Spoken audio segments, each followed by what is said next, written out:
A split verdict in a high-profile road rage case that left one person dead in downtown Portland. That system needs ongoing maintenance, and that maintenance unfortunately costs money. A federal funding boost, but not everyone is happy. I'm against it because it doesn't belong here. The ongoing debate over the future of Portland's drinking water. Plus, so there's a mismatch between what administration claims the layoffs are about and what is actually happening on the ground. Controversial cuts at Portland State as the school deals with a multi-million-dollar budget problem. And a major ice storm, a tree through a family's house, and almost a year living with a tarp over their heads. But it's insurance, they say, that may be the biggest hurdle.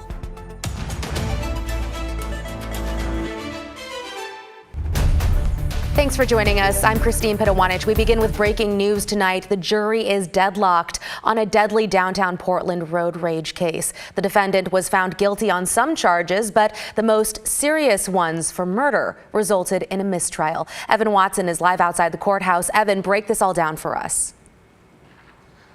Yeah, that jury took 3 days to come to any sort of agreement in this case, ultimately finding Jeffrey Hammond guilty on assault and weapons charges. But when it comes to the main charges in this case, the jury could not come to an agreement on the murder and attempted murder charges, the big ones hanging over this road rage case. That meant that a judge then ordered a mistrial on those two counts for murder and attempted murder, and a different jury, a new jury, is going to take a second look at this case in the coming months. Hammond was working as an Uber driver in downtown Portland when he shot and killed a man outside of a hotel in the afternoon.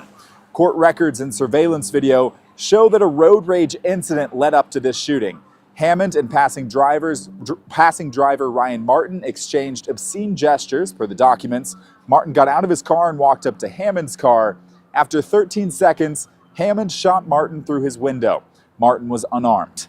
Hammond told police he tried to shoot Martin again, but his gun jammed. Then Hammond shot another man on the corner who was recording the scene with his cell phone. That man, Sam Gomez, survived. The bullet went through one of his legs and broke the femur in his other. Hammond then drove to the top of a parking garage, called police, and confessed to shooting two people.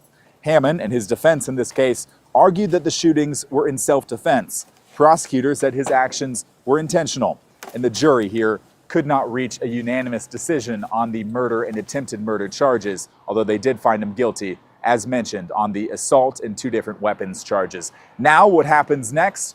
Well, on January 8th, the parties will meet again to figure out the schedule for this case moving forward and what that looks like. Back to you.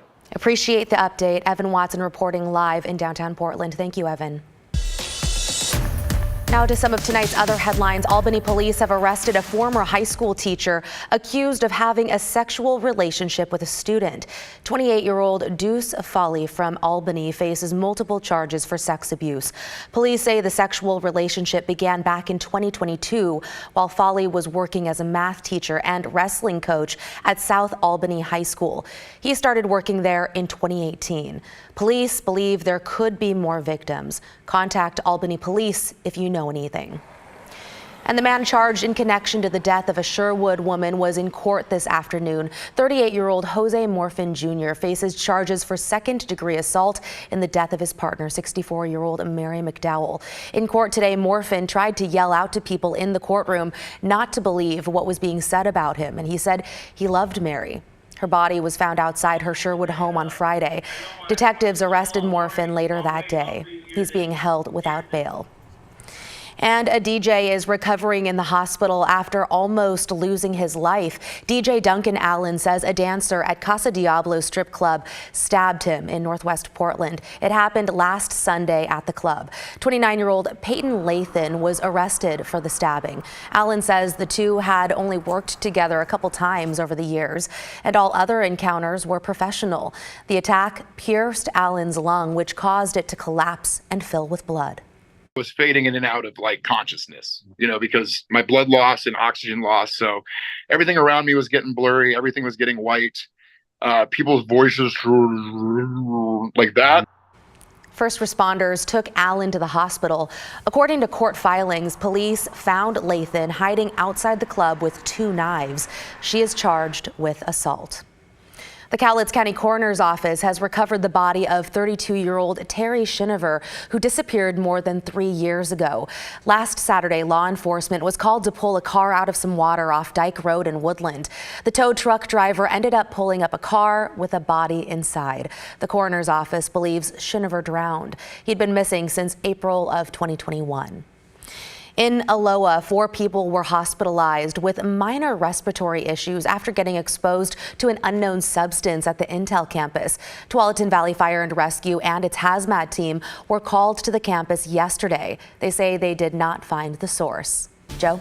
Christine, the scene outside Timberline Lodge reminds me of that scene from It's a Wonderful Life. Looking at very festive out there. Heavy snow, but if you're traveling in this direction, it's going to be very treacherous tonight and into tomorrow. We are issuing a weather impact alert throughout the Oregon Cascades. A winter storm warning is in place now until tomorrow morning at 10 o'clock. Heavy snow and ice, freezing rain is what we're really concerned about because it's going to make very slick conditions traveling over Highway 26 over the next, I'd say 12, 18 hours or so. The watches and warnings is the purple color is that winter storm warning that's in place throughout really up and down the Oregon Cascades. The white color throughout the Washington Cascades is a winter weather advisory. The other thing we're tracking is the wind that will be picking up tomorrow afternoon. Right around noon to 1 o'clock is really when those winds start to pick up along the beaches. A high wind warning will be taking place, high wind watch I should say, gusts anywhere from 50 to 60 miles an hour. Meanwhile, here in the valley, we're going to be seeing rain and a lot of it over the next 24 hours. I'll talk more about that in a few minutes. Lots to talk about weather-wise. Thank you, Joe.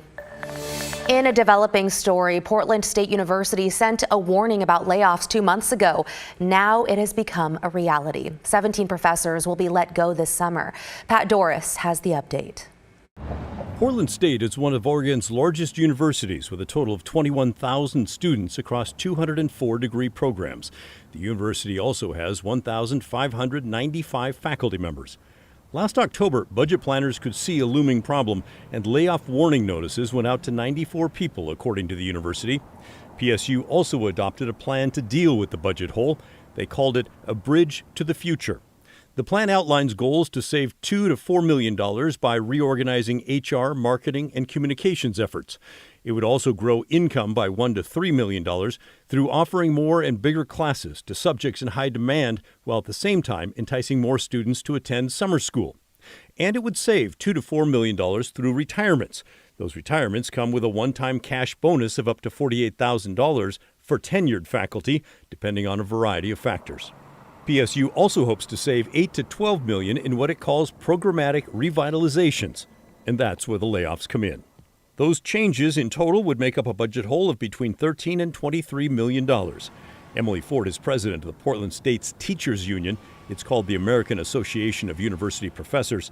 She said the layoff notices hit hard with those who will be out of a job in 6 months. Despair, hurt, anger.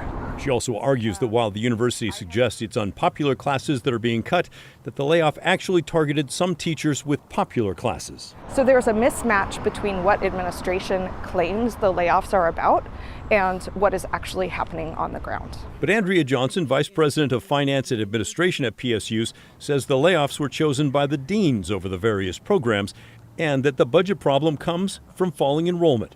Fewer students want to be in downtown Portland. First of all, there are less students available going to college. There are also more choices for those students to take.